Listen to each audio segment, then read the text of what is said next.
Hi there, this is Luke. Yesterday I sat down with my good buddy Alan Murray, who is just off a big spring tour with Solace, to chat to him about all things guitar, bouzouki, and backing traditional Irish music. And here's what he had to say. Just to say, our feed got cut at the very end, but he just had enough time to leave us with a real golden nugget. Hope you enjoy. Okay. Okay, Alan, great to see you. Good to Uh, see you too. Absolutely. Thanks very much. So I suppose first off, you're fresh off a big spring tour with Solace. Um, That's right. Yeah, yeah. Yeah, it was great. It was great. They're celebrating their 30th anniversary as a band and also kind of a big comeback after about 8 years of a break. Um, yeah, it was a delight to get to jump in and play. And a band that's been around for so long that I grew up kind of listening to and, you know, sort of revering these musicians back in the day and, they're still incredible. Amazing. And looks like there's a lot more to come as well. Just having a quick look at your socials and web. Yeah, that's right. I think the wheels were, once they're up and running, there's no point in stopping it. So they've got a good few festivals and stuff. We're going over to France in the summertime and then doing some of the American festivals here. And then I'm sure it's looking like a big February, March tour again next year. So yeah, Amazing. all good. Yeah, yeah, Nice to get the nod. Well done. Um, absolutely. Yeah, so we're here mostly to sort of chat about all things sort of Irish music, accompanying and backing, and bouzouki and guitar. sure. Um, Yeah. so obviously we know each other a long time. I'm trying to think how many years, probably 15-ish years or so. But I'm pretty sure that we're going to sort of uncover a little bit of new ground here as well. So sort of quite Right, right, right. uh, Yeah, I think it's coming on closer to 20, yeah. about 18 or something, which is great. Um, And we still look so y- young. I know we're doing well. We're doing well. That Bazooki keeps us fresh. Okay, so I suppose first thing, how did you fall into accompanying and backing Irish music? Sort of what got you started? Um, well, I grew up playing Irish music from my folks, I suppose. When I was 9 years old, I was born in the States, but when I was 9 years old, the family moved back to Scotland, which is where my mum and dad are from. So we moved back to Glasgow, and at that age, I kind of started playing a bit. There was a local cultist branch in Glasgow where I was. It was kind of brand new, and we started playing. And my sisters got kind of fiddle lessons, and I got the whistle handed to me, and I took to it quite well, and I quite enjoyed it. So I kind of stuck at it at least through my young teen years. I kind of took it seriously, and then sort of started leaning towards wanting to play guitar and being in bands with my friends, playing rock music and everything. So I started on guitar and I guess kind of was doing a bit of both, but I wasn't really playing guitar and trad music at all. Um, when I was 22, I moved over to the States. I moved to New York. And after a couple of years, I sort of missed the music again. I moved down to New York City. I'd been upstate previously, but I moved down to New York City and I didn't really know anyone. So I had a list of all the sessions basically that someone had given me, and I just went to along to try and make some friends and meet people. And there happened to be not that many guitar players around New York City at the time, so I kind of bluffed my way and started getting a few gigs kind of before I probably should have been getting them. And that was kind of it. Kind of got stuck in from there. Um, and I suppose there's no practice like kind of cutting your teeth on gigs playing tunes for 4 hours a night. Yeah. um, and playing with some great players that I really kind of got to the fire lit under me, I suppose. And so that was the most of the New York sort of session scene was, and you sort of really got sort of stuck in. Yeah, yeah, absolutely. absolutely. What tuning are you playing on guitar at that stage? I think I had just made the switch from standard to drop D. Okay. And why? Um, well, I'd been playing standard my whole time, playing guitar up until then, but I I was at a bit of a loss as to what to do, and everyone I kind of was around, speaking of solace, it was like John Doyle was like the king. This is like early 2000s, I mean, might say he's still the king, but a lot of the players that I was hearing were playing in drop D, and I hadn't really I hadn't really like sort of paid close enough attention to the guitar and like the accompaniment that I'd listened to back in, over like just like famous trad albums and stuff over the years. Because I listened to them when I was still just like a whistle player. Yeah. So I kind of like, oh, this is what Artie McGlynn plays in, he plays in drop D. And like, you know, I didn't want to go to Dad Gag because it was just like too much kind of relearning everything, but I could kind of cheat my way through some Dad Gag kind of voicings with drop D. So that was kind of the easiest move to make. Cool. Um, and That's I still play drop D. okay. And that stage was the whistle sort of in the rear view mirror sort of thing, was it? Or and it was guitar from here on out, pretty much? Yeah, I mean, I'd kind of dabbled with like flute and had a moment with the pipes and whatever, but the whistle was kind of, I mean, I still have it. I still kind of play it here and there. It's handy for like teaching tunes or learning tunes, but um, or if I have to play like a melody if I'm teaching a guitar class, a bouzouki class or something, it can be handy. Um, but yeah, I think once I kind of started on the path of like being an accompanist, I kind of I like that role. Yeah. That's what I was going to ask you about. So what is it you sort of like about it? What sort of floats your boat in terms of you backing tunes and being that sort of rhythm section? I think, yeah, I think it's a combination between like I always enjoyed like, even when I was like a guitar player, when I was playing in like rock bands and stuff, like with my mates, I was always like rhythm guitar, like no leads, just strictly rhythm. Like I loved playing, I was, I think at one point I had a notion that I would have been a pretty good bass player because I have like, you know, a grounding for the kind of the rhythmic side of things.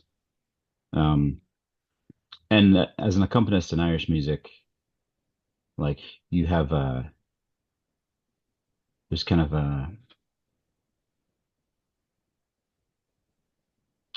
what would you call it? Like a duty, like a sort of like a reverent duty to the rhythm, to the timing of the music.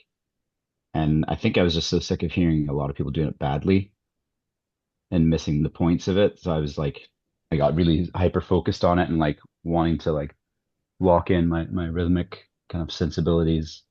And you also get a little bit of freedom to kind of color the melodies and tunes how you hear them. Um, and like it's the Spider-Man, with great power comes great responsibility kind of thing, like How that important do you think like having the whistle, a couple of years whistle and sort of known tunes and that sort of stuff? Like I suppose the question is how important or how much sort of weight do you put on sort of knowing the tune and knowing each tune sort of individually where it goes and stuff? massive, yeah, massive plus to having like a bit of instrumental knowledge behind you, like as far as a melody instrument is concerned. And then, yeah, I mean, if you don't know the tune, you can't play it well.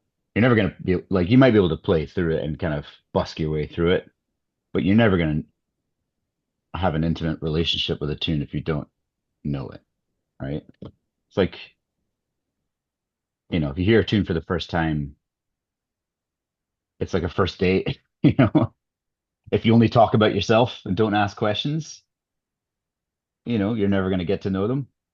And every tune's like that, they all have their little, you know, personalities and their little like different flavors that you want to like draw out of them.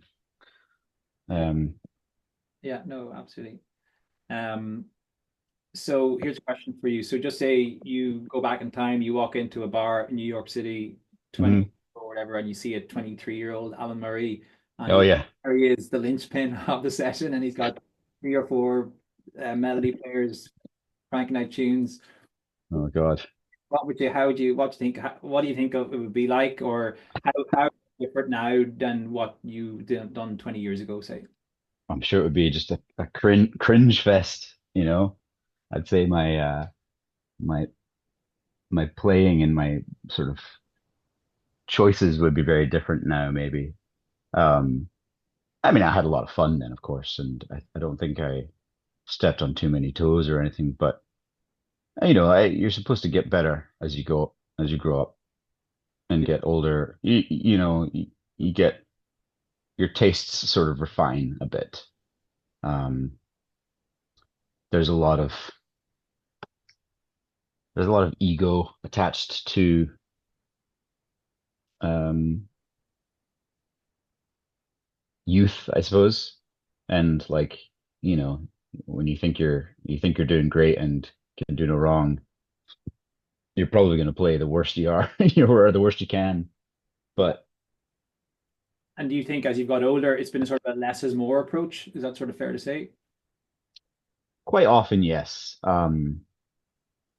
But I, I think a traditional Irish music is a very uh, micro music compared to other musics where like there's this big kind of macro of things. But even like as far as melody players, when people ask me about Irish music who aren't in the, you know, aren't particularly educated on the genre of music, they always ask, oh, so is there improvisation? Do people like make things up or do they just play the melodies, whatever? And try and explain that there's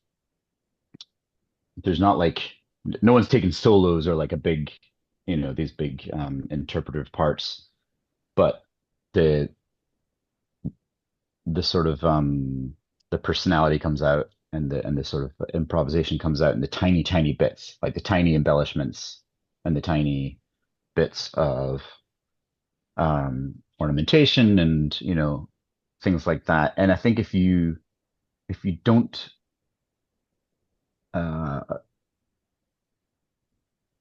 if you don't follow that as an accompanist, you're going to miss a lot of it. And you're going to create something that can still be good, but it's very macro level. If it's just like if you're just playing a big chord progression, that you're missing a lot of the natural sort of play within the music, the sort of interpersonal play and intermusical play between, the bit of like responsiveness off of it, bouncing off each other, off the music and stuff like that. Um, Absolutely. Where does bouzouki fall in amongst all this? That's sort of about a 10 or 12-year-old thing, Well, is it? I got my hands on a bouzouki for the first time, I think once when I was like 17 or something. It was a Greek bouzouki that a friend had kind of given me a loan of, but I wasn't really I wasn't really looking to take it seriously at the time. Um, when I moved to New York, my friend Grania Murphy gave me a loan of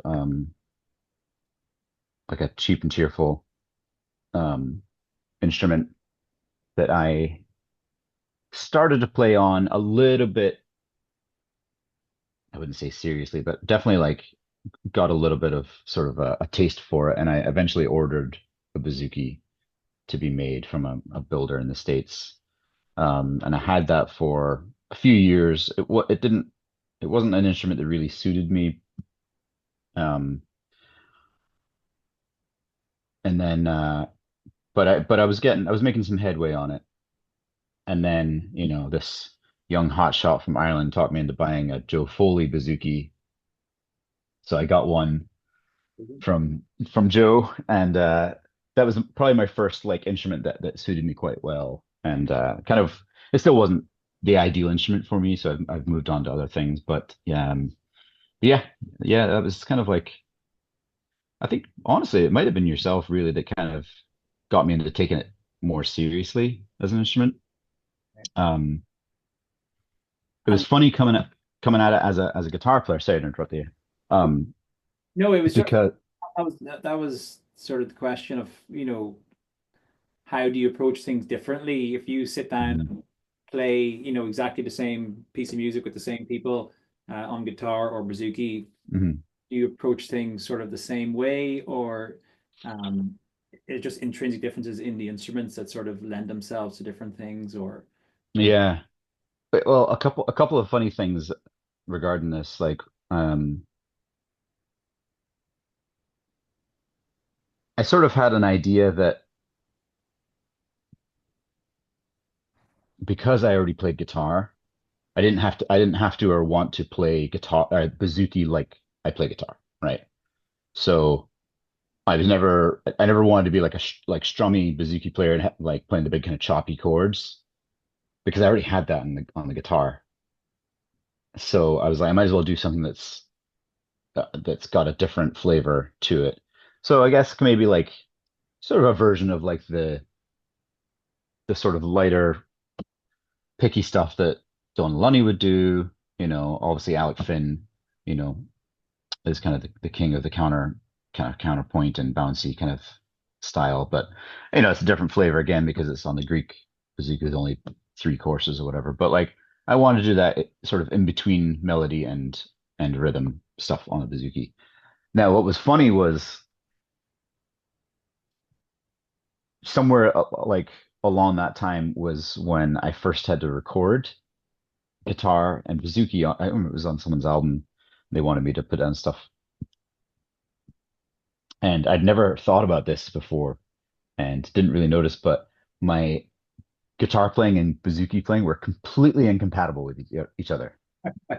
It was like two guys who'd never played with each other and like didn't get along. Like, you know, like, wait, like chord choices are bound to be similar, no, right? even chord choices were like what? Like, um, and I don't know how much of that was like maybe inexperience at the bouzouki. So I was like, I had been just kind of sticking to more rudimentary chords on the bouzouki or something like that, that I, you know, was more comfortable on guitar. So I could, you know, do different inversions, different voicings, whatever. Um, but even just like the rhythmic situation and stuff like that was just quite differently. So I had to then sort of figure out how to meet them in the middle where I could, you know, it could be kind of compatible. Um, which was it was kind of funny. Amazing. Where can we hear this album? Yeah, I know, right? Yeah, yeah. It definitely took a few takes to kind of massage that into into a place where it could be, you know, laid down or whatever. And do you carry? I think your solace gig is mostly just guitar, but generally, would Hmm. you like traveling with a guitar and a bouzouki, or just depends on what the gig is? Depends what the gig is. I honestly try to only travel with one. Um, Purely logistically, it just, you know, flying with two instruments is a nightmare. Um, if I'm going to a gig in the city, I usually just take one. I just alternate kind of whichever one I'm on for, or I have like different people that I play with that maybe prefer the guitar over the bouzouki, and I tend to lean that way and play bouzouki on the other kind of gigs or whatever. Um, I sure, I mean it'd be great to have both with you, but you know, like if you're taking up room in a tight corner of a bar with a bunch of you know, bunch of people on top of you, you don't really want to be like minding two instruments if you don't have to either. Um, I had to, I used to travel with both. I used to have like, I used to bring them both to sessions and stuff like that. And I would have like, You do that, yeah. you know, you'd be playing away on the bouzouki and then they would like, this is when I was still kind of getting going on the bouzouki or whatever. They'd play a hard one and you're like, "Ah, I'll just grab the guitar, you know, like, you know, nice and easy. Um, and I had to wean myself off of that just to, you know, to break out of the comfort zone, you know. Yeah. Okay. Uh, slightly different topic. Um, Mm, back in the sort of session environment, and sure. what's your idea of a great session? Um, from all perspectives, from instruments you're playing with, from from a sort of a back end point of view as well. What do you like? Um, I mean, it can be so many things. Like I'm kind of a bit over the big session thing now. I mean, it can be real fun if it's like a big festival or something like that, But if you want to make good music, it kind of there's diminishing returns after about five people, you know, unless they really, really know each other well. Um, I think the perfect session is one that sounds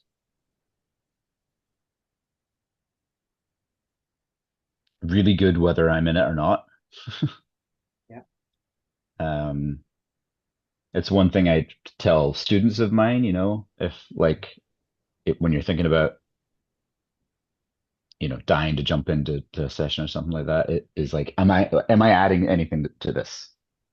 Um, you would hope that you are, but the alternatives is like you're not adding to it and you're, kind of a net zero, or you're making it worse, which is obviously no one wants that. Um, I don't know, like I love playing with fiddle players. They're kind of the king.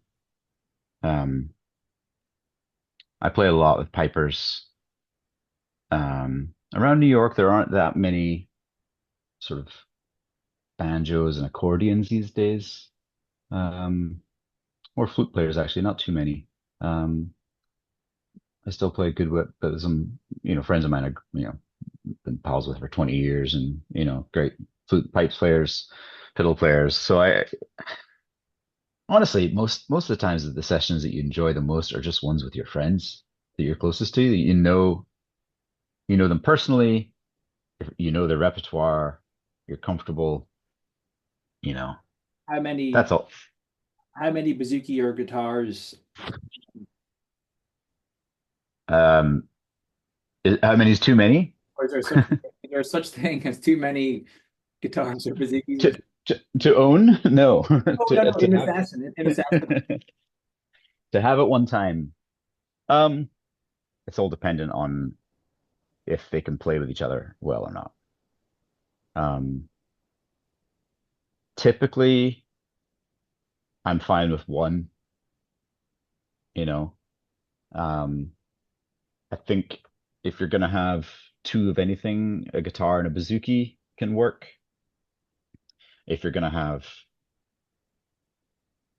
three of anything, I guess I'd prefer two bouzouki's and one guitar than anything else. Um, but it's tough. It can be so unwieldy if there's players who, again, it's back to this kind of ego thing. If you have someone who just has notions of what chords they want to play, like regardless of what the tune requires or wants, then it's just going to be clashy and How do you you're going approach to be. that? So you're in a session and just there's another bouzouki player there. You maybe don't know them at all or don't know them a little bit. Mhm. Like, will you sort of give the eyes and sort of say, I'll follow you, then you follow me, or what's your Yeah, all that? Because it yeah. can I mean, be a disaster, and it can be like yeah. amazing when you're locking in with someone and you get Mhm. the stereo sort of sound and you're sort of on the same wavelength. And also, it can be awful if there's no communication. Yeah.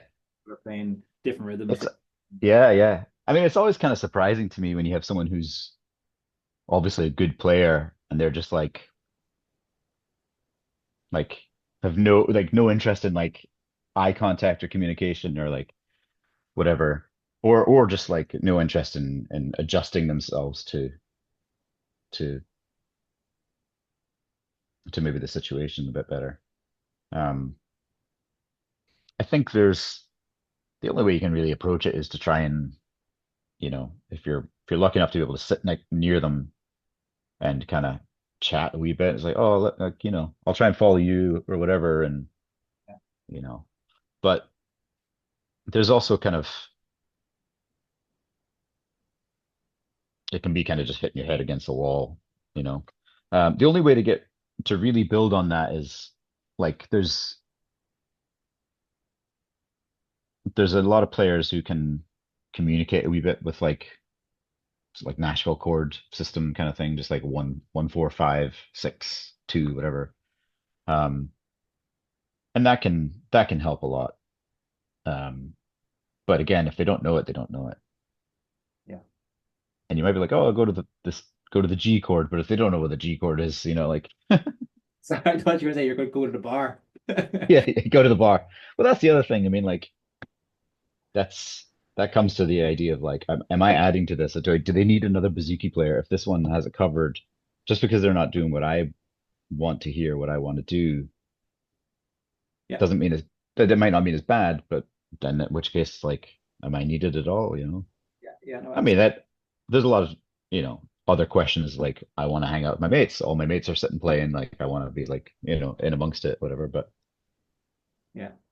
so one of the things when I was kind of first in New York, um, I never took like lessons or anything, but one of the guys who was around here playing and still is Eamon O'Leary, who's a great bouzouki and guitar player and banjo player and singer.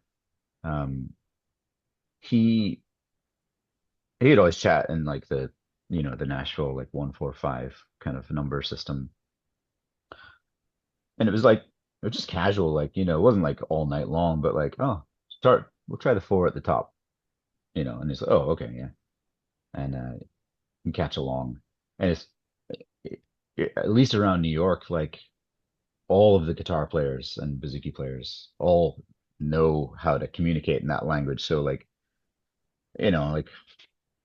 Sunday night there's a big session for Tony DeMarco's 70th birthday at 11th Street Bar. 11th Street's a session at 11th Street Bar has been going for 25 years now, and it was their 25th anniversary. So he had a big kind of blowout. Definitely one night. But yeah, yeah, yeah, it's a great old spot. Um, but Eamon, uh, Jefferson Hamer, myself, and Sean Ernest were all there. So we had two guitars and two bouzouki's for like a good while. I mean, there's a giant session, and everyone knows each other. Like it was all like close friends and whatever. But everyone in that crew, like, first of all, everyone knows the tunes Yeah. and knows the tunes well, that they know what the kind of right chords for everything are. Like, not just pushing your chords, but they know the correct chords or like the correct, like, you know, sort of grounding points of each tune. So like there wasn't that much communication required, but like if there's ever a nod, it's like, ooh, six, great, everyone's there, like for the top of the beat part, whatever it was. Um, that helps a lot. And I know we've talked about this a bit before because you know that system as well. Yeah. There's nothing I like better than playing in a session when someone is really communicative. Yeah, Um, yeah, yeah. like it's like the 1 plus 1 is equal to more than two when you've got them, two backers going together. Sure, sure. It's Yeah. Um, and I think it takes a bit of work like anything else, but it's worth doing if you're gonna find yourself in that kind of system.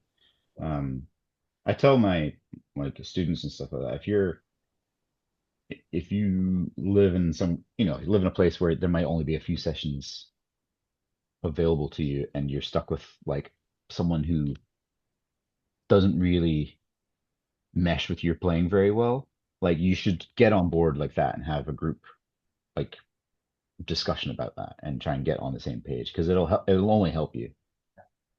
You'd kind of almost like you'd almost both be playing the same wrong chord than two different wrong chords or something. it can be tough. It can be sort of tough one to approach, but yeah, I think sort of probably Mhm. reasonably head on is good. We've only 6 minutes left because I've got a Oh yeah, few sure. a couple more questions. That's okay. So Hmm. back to sort of session scenario, and I suppose this is a question I get asked a good bit as well about. So just say you've heard a tune. or someone's playing a tune you've never heard before. Mhm. So essentially you're backing it for the first time. So, I know your sort of approach is obviously you really want to listen, you sort of want to, you're not going to Yeah. jump to your feet, but Mhm. any sort of general approach to playing on the fly in general like that, so do you hang on the one for a long time or do you just not play at all? Or Yeah. what's your approach to all that sort of stuff? Depends a bit of the context. I think there's if it's like a busy, loud kind of spot where if you don't play anything, then everything might fall apart. Then it can be more value to kind of stay in than to drop out. And if you stay in, yeah, you stay on the one, kind of figure out if there's any like big points, does the B part go to the five or the four or the minor, where if you miss that one, you've missed the whole point of the tune, you know.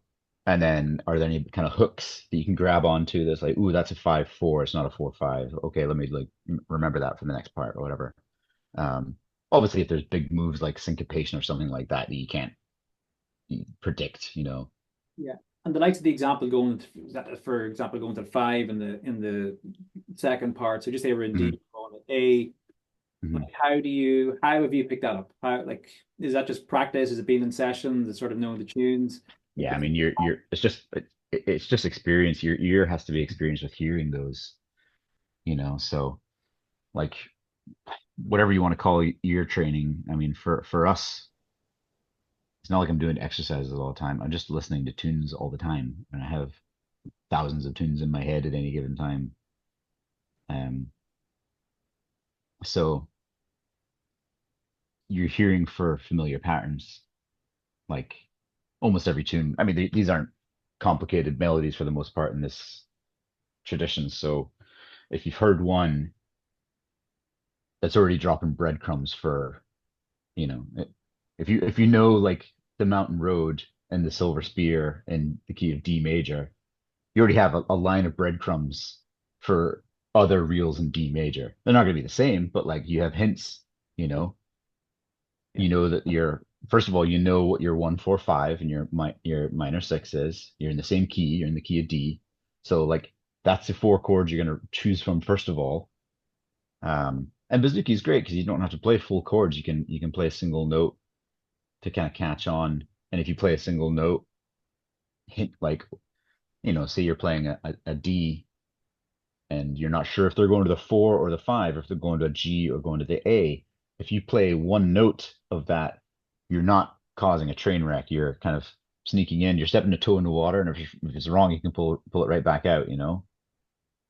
Um, Guitar has a little less. It's a bit more. Well, it's a little less subtle, I guess, sometimes. But the bouzouki is a great instrument for that. And sorry, I'm aware we're sort of Mhm. close to the end here. That's all right. One or two more questions. So Mhm. just say Bucks of Ormore, any tune, Yeah. you play that the same way every time, or will that just depend on the context, or do you have a sort of a framework that you sort of I was stick th and maybe sort of alternate a little bit, or how do Yeah, I saw this question in your list there. So I think yeah, you're gonna have like the roadmap of it set up for sure. But sometimes it depends what speed you're playing at as well. Like you ever teach a tune slowly in a class or something like that, and you put all these mad chords in because you want them to learn all the bits and pieces, and then you try and play it up to speed and you're this sounds ludicrous because you're just going ting ting ting ting ting like all this like yeah, um so you're not going to do that, when the tune's up to speed. I I think there's like certain points that I usually don't want to miss in any given tune. Um, and like I always say, there's the first chords you learn for a tune, which are going to be like you know mostly correct and fine. Then there's like you start to get into like I think these are like the right chords. And then someone will probably like change your opinion, you know.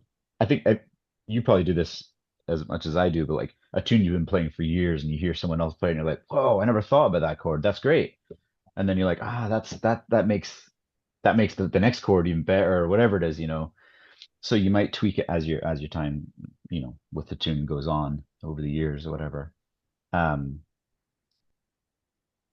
but I think I would like to mention that like again, there's sort of expected chords in a lot of these tunes as well.